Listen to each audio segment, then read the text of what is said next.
Hi, my name is Krystle, and I am a customer service representative 1 for the City of La Verne, and I've been with the city for 3 years, and I am meter reading right now. So in order to do the job that I do, I am qualified through the state. I have my water treatment grade 2 and my water distribution grade 2. My day-to-day activities are ensuring that our water is not wasted and that we are satisfying our customers. As a meter reader, I read 400 to 600 meters a day. The city's broken up to approximately over 8,000 meters and 4 cycles. I read the same meter approximately every other month because our billing is every other month. We have different types of meters in the city. They go anywhere from 3/4 of an inch to 8 inch.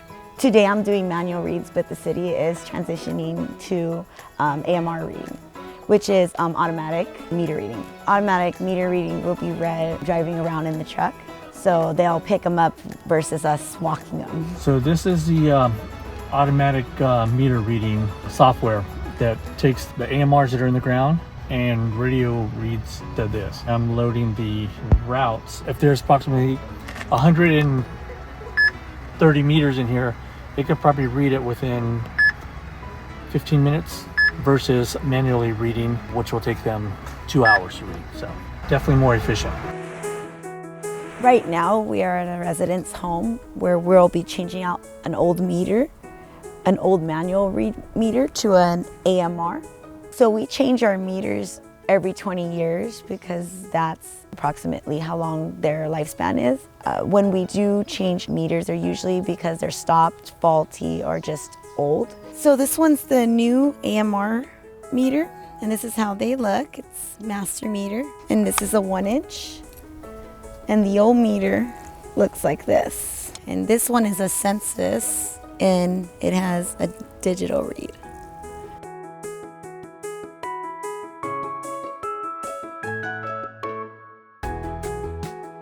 Now, I run water for 3 reasons. 1, to get the air out of the line, and 2, to make sure that the customer has their water running okay, and 3, for the AMR to get started.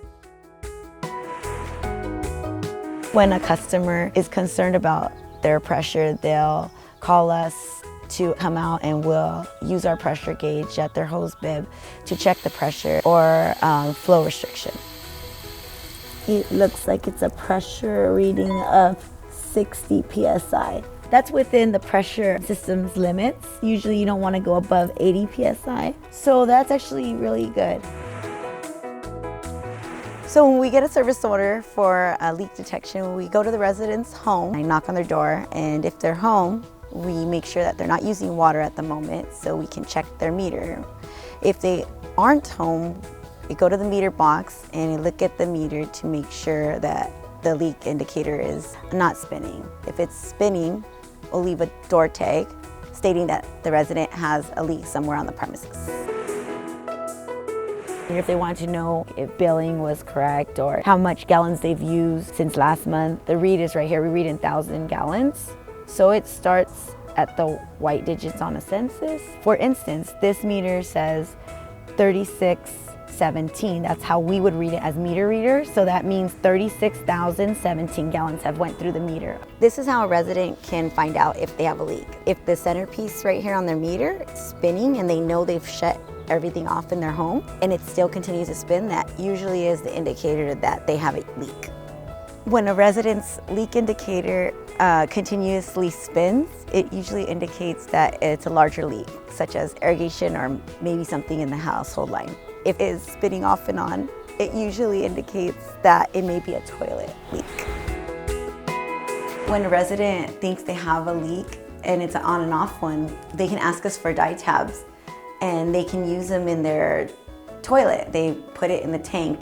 We recommend usually in the nighttime so that it has a few hours of no flushing to be accurate. And in the morning, if they see that there's any coloring in the bowl, that usually indicates that they have a leak.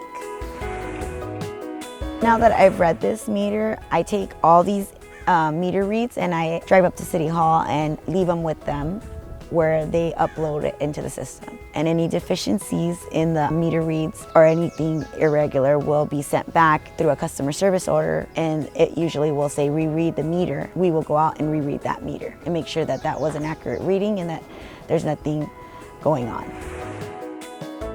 If a customer has any questions, concerns about our water, they can call City Hall Water Customer Service. The next video will be of our customer service team. Keep an eye out for the next video.